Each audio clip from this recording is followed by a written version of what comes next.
Sampurasun. Jumpa lagi dengan saya Herman Jambek.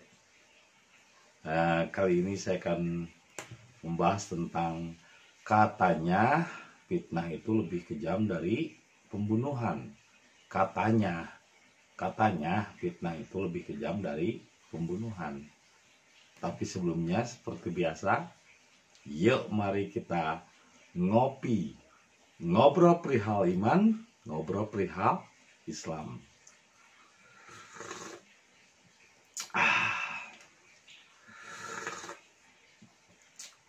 Luar biasa.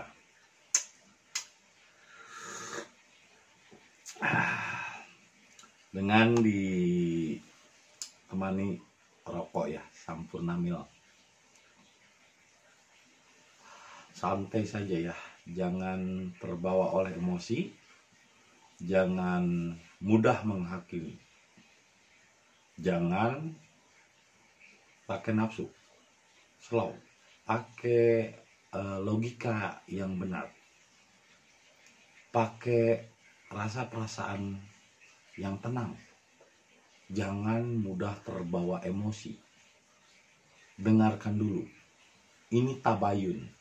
Tabayun itu adalah idja'akum fasikon binabain fatabayyanu huna antusbihu qauman bijahalatin.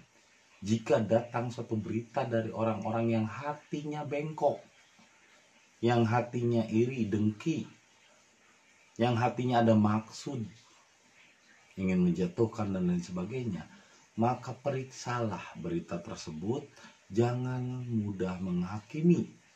Karena kalau kamu mudah menghakimi, maka menjatuhkan dirimu dalam kebodohan. Jadi jika datang suatu berita, jangan mudah menghakimi. Karena dengan begitu berarti membawa orang kepada kebodohan. Jadi orang bodoh yang mudah terbakar emosi.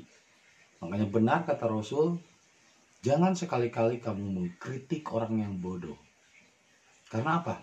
Karena mereka akan memusuhimu seumur hidupnya. Yang dikerjakannya hanya memikirkanmu, memikirkan orang lain, tidak memikirkan dirinya sendiri. Kan capek ya cara hidup seperti itu. Apa bahagia? Kan Islam itu harusnya membawa kebahagiaan, bukan malah membawa penderitaan. Mikirin orang kayak orang mau Islam, mau kafir, mau dolim, ya terserah dia. Ya kan kembali ke dia sendiri, akan dirasakan oleh dirinya sendiri. Ini kan ada Tuhan, katanya percaya Tuhan. Kan Tuhan yang maha mengatur alam semesta ini.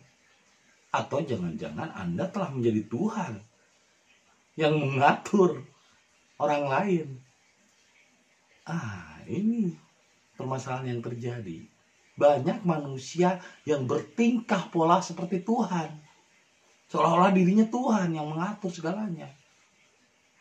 Harusnya kan dengan agama, dengan Islam, kita menjadi tidak berdaya. La haula wala quwata illa billah.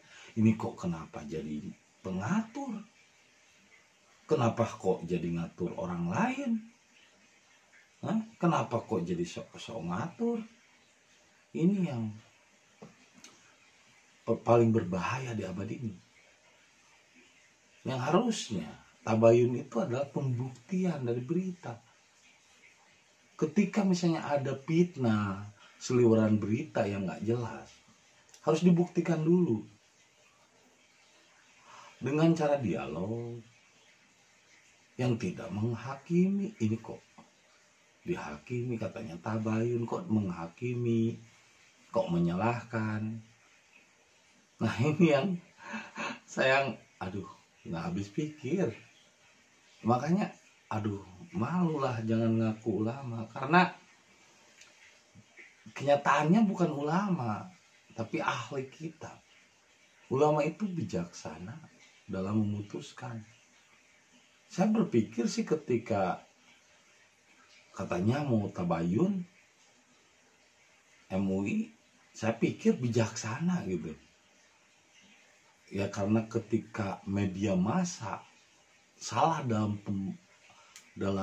mempublikasi kata dan berita yang sebetulnya saya nggak menghina Nabi Muhammad, saya nggak menghina Islam. Saya hanya mengatakan bahwa din artinya jiwa. Jadi dinul Islam yang saya artikan adalah jiwa yang berserah diri. Lalu ketika Anda masih meyakini bahwa din itu adalah agama, kan saya nggak maksain. Nggak menyalahkan juga. Loh kok kenapa di media dipublikasi bahwa saya menghina? Menghina apa? Baru kali ini saya merasakan di Indonesia beda pendapat dianggap menghina. Seperti misalnya saya dari sini angka 6 dan Anda melihatnya dari sana angka 9. Bukan berarti menghina kan? Beda pendapat tidak berarti harus menghina. Bukan berarti menghina. Ini kok jadi dianggap menjadi saya menghina Islam lah. Dianggap inilah. Saya nggak menghina Islam. Nah, saya sendiri kan Islam. Berserah diri kepada Allah. Kecuali kalau seandainya Anda kekeh Islam harus begitu, ya kemungkinan besar saya akan pindah agama dengan ajarnya kejadian ini, karena saya melihat akhlak. Saya tidak membaca kitab, saya tidak membaca keyakinanmu, saya tidak membaca hafalanmu, mau hafal apa ayatnya. Saya tidak melihat bacaanmu, saya tidak melihat kata-katamu, saya melihat akhlakmu. Jadi ketika orang mudah dibakar emosi, kenapa saya nangis? Karena posisinya kayak bayi. Ketika bayi dikerumunin oleh banyak orang yang dipenuhi kebencian dan kedengkian, dia cuma bisa nangis. Akhirnya saya cuma bisa nangis. Ya nangisnya dengan pikiran saya yang dewasa, kasihan sekali. Kok Islam marah-marah? Harusnya kan Islam itu ramah-ramah. Harusnya Islam itu memberi kebahagiaan. Biasanya orang sombong selalu menganggap orang lain sombong. Padahal letak kesombongan saya di mana? Saya kan cuma bilang, din itu bagi saya adalah jiwa. Islam itu bagi saya adalah berserah diri. Dinul Islam bagi saya adalah jiwa yang berserah diri. Nah, ketika Anda mengartikan dinul Islam sebagai agama Islam, beda pendapat kok dianggap menghina sih? Apa ini perlindungan terhadap warga Indonesia yang baik dan benar? Beda pendapat kok dianggap menghina? Lagi pula Pancasila nomor 1 itu ketuhanan yang Maha Esa, bukan keagamaan yang Maha Esa. Nah, orang bertuhan misalnya kejawen, Indowiwitan, ya nggak masalah, meskipun tidak beragama. Nah, kalau semua orang dipaksa harus beragama, ya berarti Pancasilanya ganti saja, bukan lagi ketuhanan yang Maha Esa, tapi keagamaan yang Maha Kuasa. Kok sekarang yang berkuasa itu agama, melebihi dari Tuhan itu sendiri, dan agama sudah dipertuhan. Nah, ini beda pendapat, bukan berarti menghina Anda. Saya melihat dari sini angka 6, Anda melihatnya dari sana angka 9, kan bukan berarti menghina. Kok kenapa beda pendapat dianggap menghina? Saya nggak menghina kok. Islam itu memang berserah diri. Berserah diri kan jiwanya yang diserahkan. Hati, pikiran, dan nafsu kita diserahkan kepada Allah. Sehingga kalau kita berserah diri begini kan, rileks, tenang, nggak marah, nggak nafsu, nggak mudah menghakimi orang lain.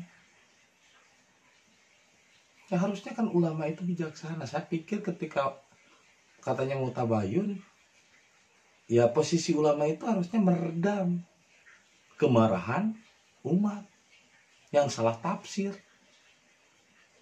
Ya dalam pemberitaan, ini malah memperbesar berita. Bahkan ketika direkam kejadian tabayun dan saya memohon maaf, meminta maaf kalau itu salah, karena persepsi mereka saya salah, ya saya minta maaf. Kan seorang bayi ketika dikerumun orang-orang yang penuh dengan beringas dan penuh dengan kemarahan, apa yang akan terjadi kalau bayi dikerumun orang-orang yang penuh dengan kemarahan dan kedengkian? Ya nangis. Naturalnya bayi kan kalau dikelilingi orang-orang yang penuh dengan kedengkian dan kemarahan kan nangis. Itu natural bayi. Jadi yang saya bisa lakukan nangis. Karena kasihan. Oh kenapa ya wajah-wajah Islam seperti ini beringas? Oh kenapa ya wajah-wajah Islam itu merasa benar? Bukan benar dalam merasa. Harusnya kan Islam itu benar dalam merasa, bukan merasa benar. Akhirnya ya saya cuma bisa menangis, merasa kasihan. Katanya tabayun itu dialog harusnya, tapi ini penghakiman, persekusi. Lebih tepatnya kemarin itu saya dipersekusi, dianggap sesat, dianggap kafir, murtad, menghina. Letak menghinanya di mana? Letak menghinanya di mana? Saya tidak pernah mengatakan Nabi Muhammad bukan Islam, tapi di media itu telah terjadi distorsi, telah terjadi pemotongan-pemotongan dan salah dalam mempublikasi. Harusnya MUI atau ulama itu meredam kemarahan dari fitnah-fitnah tersebut. Ini malah memperbesar, malah mempertajam, malah membenarkan fitnah-fitnah itu. Padahal saya tidak pernah mengatakan Nabi Muhammad bukan Islam. Saya hanya mengatakan Nabi Muhammad itu Islam. Tapi Islam itu bukan identitas, bukan agama, tapi Islam itu berserah diri. Menyerahkan hati, pikiran, dan nafsu pada Allah. Sehingga sifatnya Rahman Rahim. Sehingga sifatnya ulas asih. Sehingga dia tidak suka membenci. Sehingga dia merasa tidak berdaya. Karena tidak ada yang daya yang lebih kuat kecuali la haula wala quwata illa billah.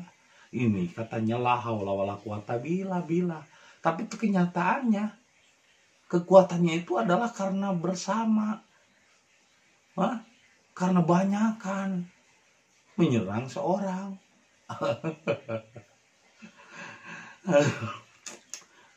Aduh, aneh-aneh.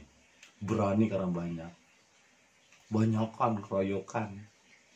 Jadi kekuatannya bukan kekuatan Allah, tapi kekuatan nafsu yang besar.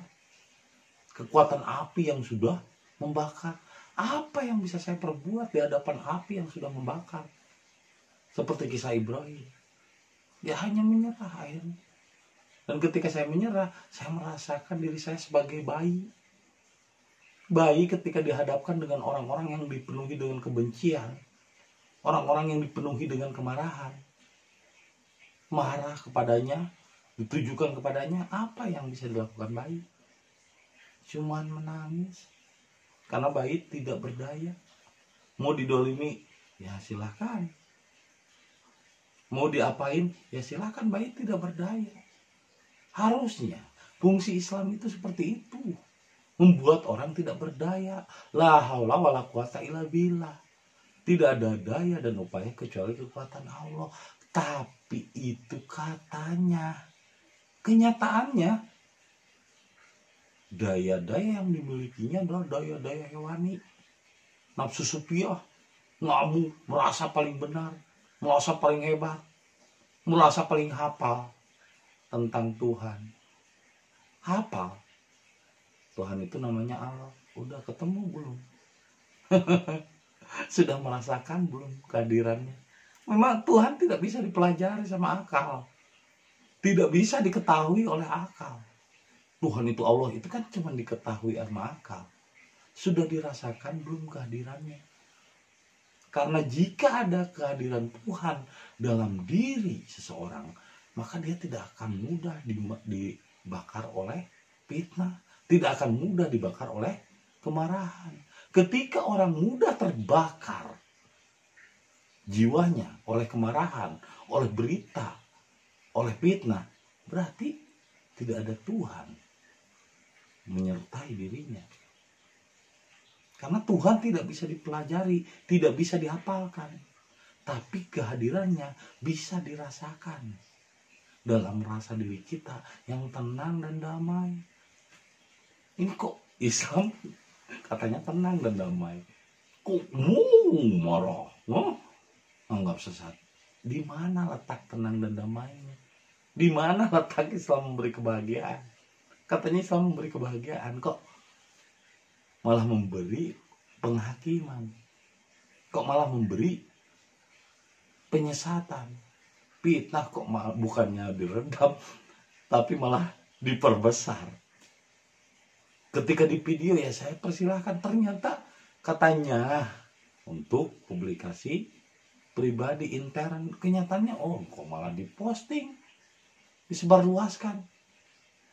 Maka dengan begitu saya sebagai warga negara Republik Indonesia berhak mengajukan pembelaan. Karena ini udah pencemaran nama baik. Karena ini udah fitnah. Katanya fitnah itu lebih kejam dari pembunuhan. Tapi kenyataannya fitnah bukannya diredam tapi malah diperbesar.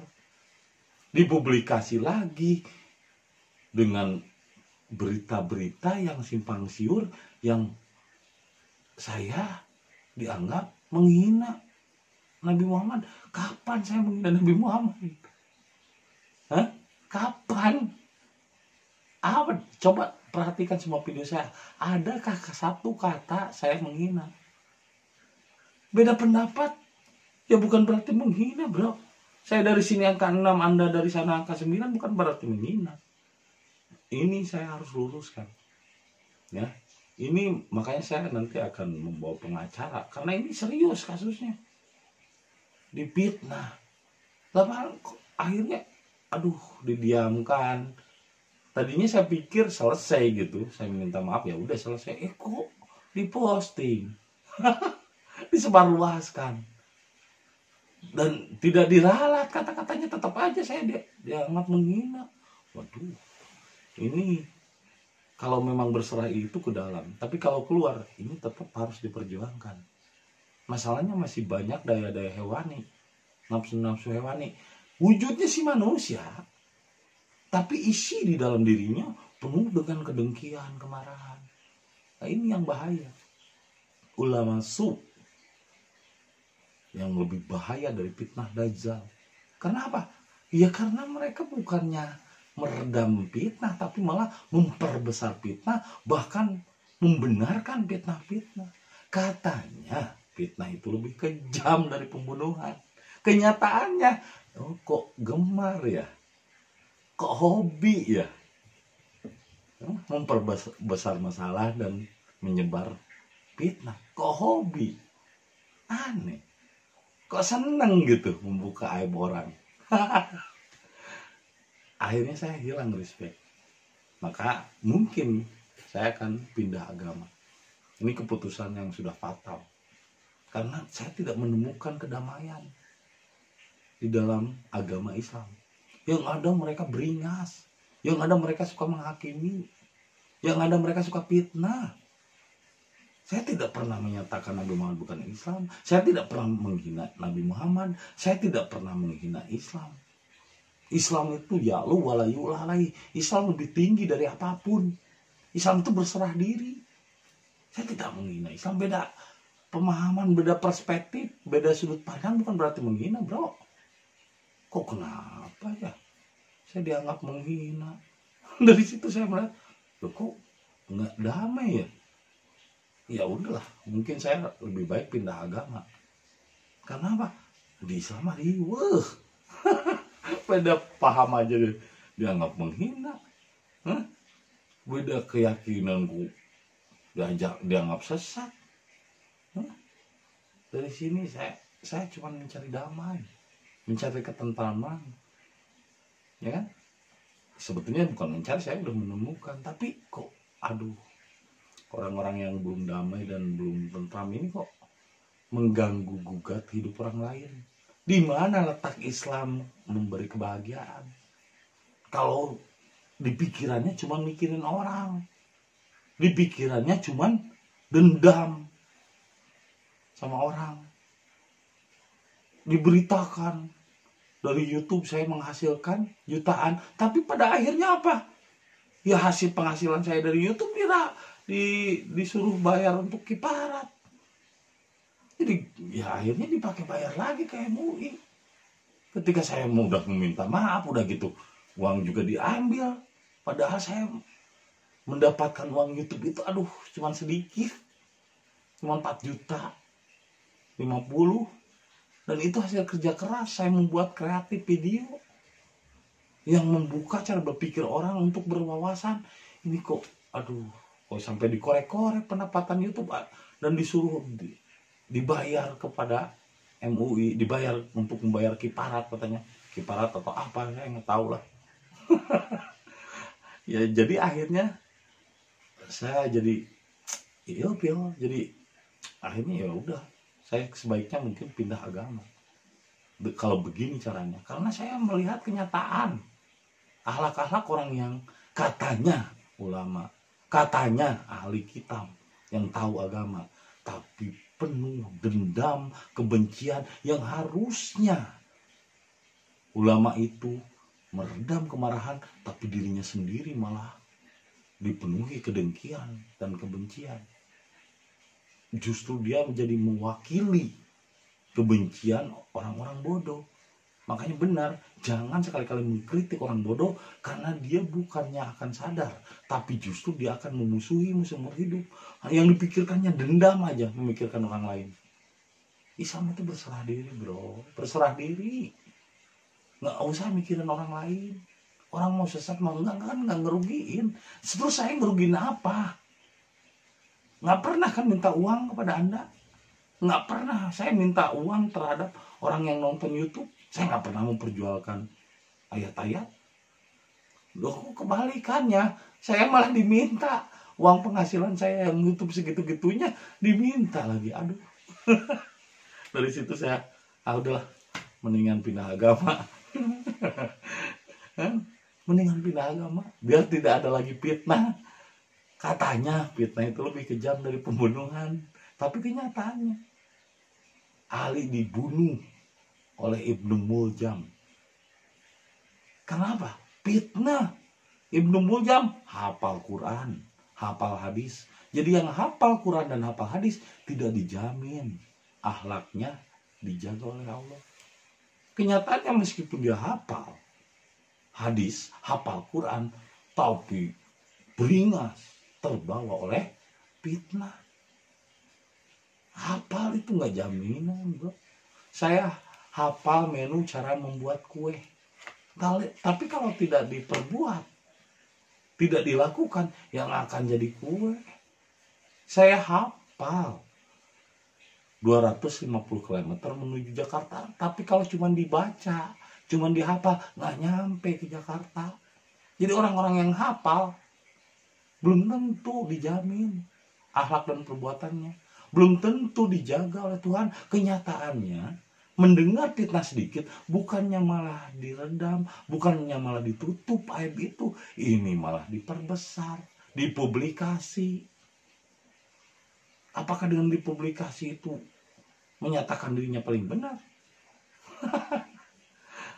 Lihat nurullahi biafwahim wallahu mutimmu nurihim walau karihal kafirun. Mereka hendak memadamkan cahayanya, tapi Allah pasti akan tetap memunculkan cahayanya meskipun orang-orang kafir itu benci. Maaf, orang-orang kafir itu benci. Siapa kafir? Ya nggak tahu. Kafir itu apa? Menutup diri, tidak mau menerima perubahan baru.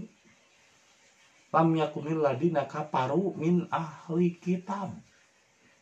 Lam yakunil ladina kafaru min ahli kitab. Ahli kitab. Aduh. Ampun. Indonesia. Tabayun kok jadi persekusi. Harusnya meredamkan kemarahan umat, ini malah dia yang menyalakan kebakaran. Hatinya dibakar api neraka dengan kebencian, merasa dirinya paling hebat, itu yang paling bahaya. Merasa dirinya paling benar, itu yang paling bahaya. Ego. Hebat. Iblis tidak menggoda orang yang bodoh. Iblis itu menggoda orang yang cerdas, yang merasa dirinya pintar. Iblis itu pintar, bro. Tapi di sini cuma di hafalan. Jadi iblis tidak menggoda orang bodoh, tapi iblis itu menggoda orang-orang yang merasa dirinya pintar. Karena iblis itu bercokol di dalam pikiran. Ketika merasa tahu, itulah kebodohan yang sesungguhnya. Jadi saya tidak pernah tahu Tuhan itu apa, seperti apa, namanya siapa. Namanya juga berserah diri, nggak tahu. Nggak bisa dipelajari, nggak bisa dipikirkan. Tapi bisa dirasakan kehadirannya. Dan saya merasakan ketika di sidang tabayun itu, bukan di sidang tabayun itu, sedang dihakimi, sedang dibakar oleh api kebencian, sedang dibakar oleh api-api fitnah, sedang dibakar oleh api-api kebodohan, yang merasa dirinya pintar.